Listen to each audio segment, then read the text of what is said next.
Hello friends, फिर से स्वागत करता हूं आपका आपके अपने चैनल सुशांत चेस वाइज में। आज का टॉपिक है secrets of porn end game. दो इंटरेस्टिंग पोजीशन लाया हूं, टोटली अलग टाइप के पोजीशन से, पर एक सेम कंसेप्ट को दिखाता है। ये पोजीशन व्हाइट टू प्ले है, थोड़ा इजी पोजीशन है, अगला वाला इससे काफी कॉम्प्लिकेटेड होगा। इस तरह के कुछ पोजीशंस करने के बाद आगे मेरा प्लान है कि ग्रैंड मास्टर्स के गेम्स में से जो प्रैक्टिकल एंड गेम्स आते हैं उनका स्टडी किया जाए। उससे पहले कुछ बेसिक्स क्लियर होना जरूरी है, इसके लिए इन पोजीशंस को ले रहा हूं। ये पोजीशन व्हाइट टू प्ले है, थोड़ा सा डिफिकल्टी है व्हाइट के पास कि ऑपोजिशन अभी ब्लैक ने KB7 से ले रखा है, पॉन्स टूटे हुए हैं, कनेक्टेड नहीं है, तो विन करना थोड़ा सा मुश्किल है। सबसे पहले देखते हैं जो सबसे ऑब्वियस मूव है A4। अब होता क्या है, ऑब्वियस मूव का जो कंसेप्ट है ना, प्लेयर टू प्लेयर बहुत अलग होता है। काफी बार मुझे स्टूडेंट्स बोलते हैं ये ऑब्वियस, तो मैं कहता हूं कि ऑब्वियस तो प्लेयर के लेवल पे डिपेंड करता है क्या ऑब्वियस है। अभी जो मास्टर्स होते हैं ना, उनके लिए king and pawn end game में पॉन के जो सिंगल मूव्स होते हैं वो ऑब्वियस होते हैं। जब रेस ऑफ पॉन होता है तो डबल दो मूव्स, दो स्टेप का जो मूव होता है वो ऑब्वियस होता है। कभी भी ऑपोजिशन के time single pawn moves obvious होते हैं। क्यों? हम मूव ओपोनेंट का चाहते हैं, अपने ऊपर नहीं लाना चाहते। तो आप देखोगे कि यहाँ पे A4 जो है ब्लंडर है, A4 के बाद व्हाइट जीत ही नहीं पाता है। ऑफ कोर्स मुझे उम्मीद आपको ये पता होगा, C5 के बाद pawn takes pawn, king takes pawn और रूक पॉन होने की वजह से किंग इधर बैठा रहेगा और गेम ड्रॉन हो जाएगा। अगर A4 किया तो ब्लैक करेगा किंग A7, KC7 भी उसी तरह से सेम होगा, KC6 उसको KA6, फिर से ब्लैक को ऑपोजिशन मिल गया। अब कुछ भी करने से यहाँ पे व्हाइट फ्री नहीं होता। फॉर एग्जांपल देखिए, KC7 उसको KA7, KC8 उसको किंग A6 आएगा ही नहीं, किंग A6 को KB8 आएगा। इसके बारे में हम थोड़ा देर बाद डिस्कस करेंगे। किंग A8, फिर KC7 KA7, KC6 KA6। अब C5 करने से BC के बाद ड्रॉन है और A पॉन का आप देख सकते हो कुछ होगा ही नहीं, पोजीशन ड्रॉन हो गया। तो हम देख रहे हैं कि ऑपोजिशन का इंपॉर्टेंस बहुत ज्यादा है king and pawn end game में। काफी सारे फैक्टर्स को आउट पावर कर देता है अकेला ऑपोजिशन का कंसेप्ट। व्हाइट ने खेला A3 गेम में, A3 के बाद अब KC7 या A7 दोनों सिमिलर है, किंग A7 KC6 KA6। दिखने में पोजीशन सेम लग रहा है पिछले वाले जैसा, पर अब यहाँ पे व्हाइट करता है A4 और ब्लैक के ऊपर मूव आ जाता है, यानी कि व्हाइट को ऑपोजिशन मिल गया। अब देखिए इससे क्या होगा, king A7 KC7 KA6 post, K8 को KB6 लॉस्ट है, KA6 आते ही KB8। अब हमने उसके किंग को बाहर आने को फोर्स कर दिया। King A5 KB7, king A4 KB6 KB4 और टाइम पे C5 आ जाता है। तो B6 मरने के बाद ऑटोमेटिकली C5 स्क्वायर पे व्हाइट का कंट्रोल आ जाता है। अब C पॉन का क्वीन हो जाएगा। एकदम सेम इसी तरह से KC7 को KA6, KC6 को A4, सेम चीज होता था, बस दूसरे साइड पे होगा। आप बोर्ड पे ये करके देख सकते हो, कोई इसमें डिफिकल्टी नहीं है। देखिए KC5 करते ही KB7 और KC7 KA7 को भी सेम, तो KC5 KB7 same, KC4 KB6, उसके बाद A पॉन क्वीन हो जाएगा। तो इसमें व्हाइट जो है A3 करके जीत गया। अब चलते हैं नेक्स्ट पोजीशन पर। काफी अलग सा पोजीशन है, दिखने में लग रहा है व्हाइट बहुत इजीली जीतेगा। जिनको आउटसाइड पासर क्या होता है उनके लिए पोजीशन थोड़ा इजी होगा, और जिनको नहीं पता है तो मैं थोड़ा सा एक्सप्लेन कर देता हूँ। पास्ट पॉन यानी ऐसा पॉन जिसके साइड में और सामने ओपोनेंट्स के पॉन नहीं हो। जैसे कि यहाँ पे व्हाइट अगर A5 करेगा तो बीटेक्स से A5 के बाद A पॉन पास पॉन होगा, इसके सामने और साइड में ओपोनेंट्स का पॉन नहीं है। दिखने में लगता है कि इसमें व्हाइट बहुत इजीली जीतेगा। जनरली क्या होता है, स्टैंडर्ड टेक्निक, किंग को पॉन के तरफ पुश करते हैं। देखिए A6 KB6 और फिर हमारा किंग जाके उस साइड पे उसके सारे पॉन्स ले लेते हैं। एक पॉन देके 2 या 3 पॉन्स मिल जाते हैं और व्हाइट जीत जाता है। लेकिन इस जगह पे आप देखोगे कि ब्लैक के पॉन्स बहुत आगे है और व्हाइट के जो इधर डबल्ड पॉन्स होने की वजह से ये जो A5 का जो प्लान है ना, ये बिल्कुल ही गलत है। A5 करते ही बीटेक्स A5 और यहाँ पे आएगा F4।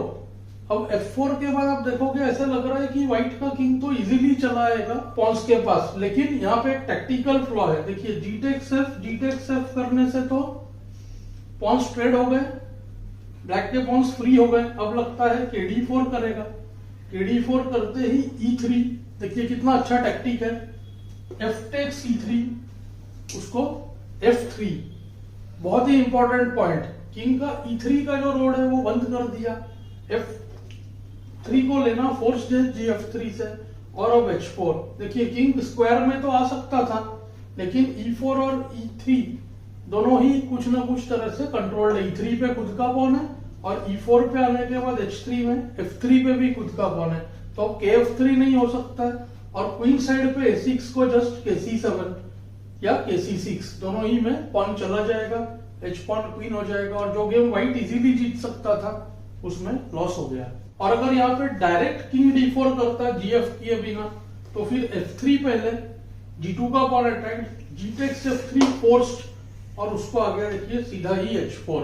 अब H3 H2 H1 तो होगा ही, G टेक्स H4 से कुछ बदलेगा ही नहीं, फिर से वही प्रॉब्लम है F3 और F2 स्क्वायर पे खुद के पॉन्स, तो K E3 करने से भी कोई फायदा नहीं है, KH3 KE2 KH2, और व्हाइट का किंग एक मूव जो है दूर रह गया।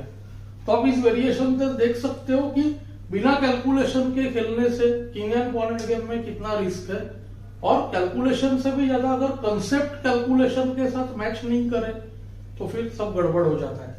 इसीलिए एंड गेम समझने का सबसे सिंपल सीक्रेट यह है कि एंड गेम प्रिंसिपल को अपने कैलकुलेशन के साथ मैच करके हमेशा क्रॉस चेक करें।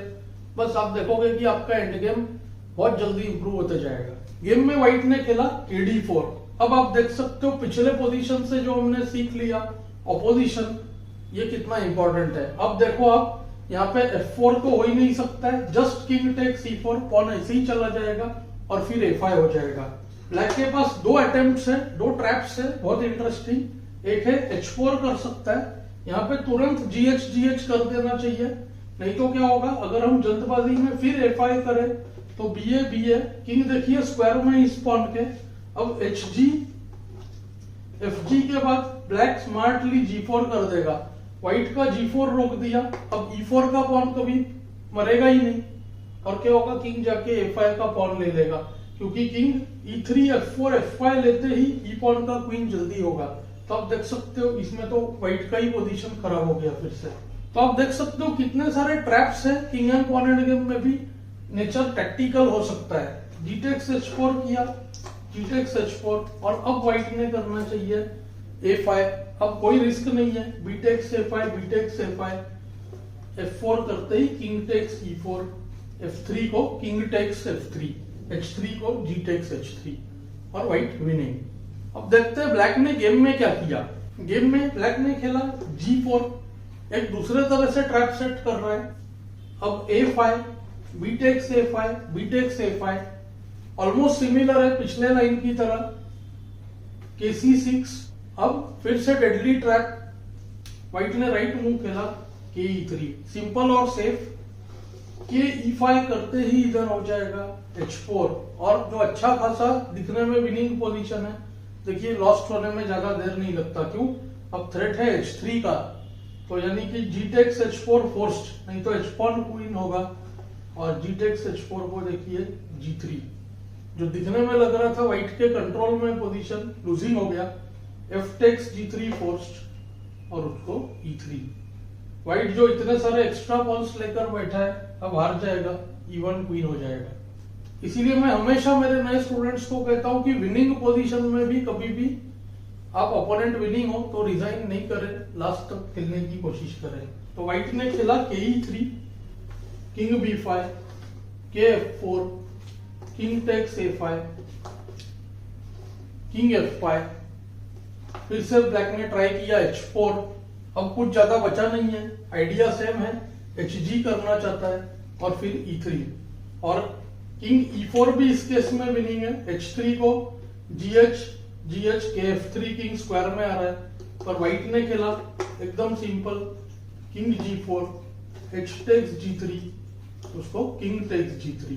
यहाँ पे ब्लैक ने रिजाइन किया क्योंकि दूसरा पॉन भी फ्री चला जाएगा, के B5 को के F4 E3 को किंग टेक्स E3 या even FE3। King 6th rank पहुंचेगा और जी पॉन का क्वीन हो जाएगा। तो आप देख सकते हो कि king and pawn end game में भी कितने सारे तरह के कॉम्प्लिकेशंस हो सकते हैं। पोजीशन बिल्कुल भी स्ट्रेट फॉरवर्ड नहीं होता है, टैक्टिकल आइडियाज होते हैं। मुझे उम्मीद है आपको ये लेसन्स पसंद आ रहे हैं। मुझे कमेंट्स में जरूर बताएं। Thanks for your time.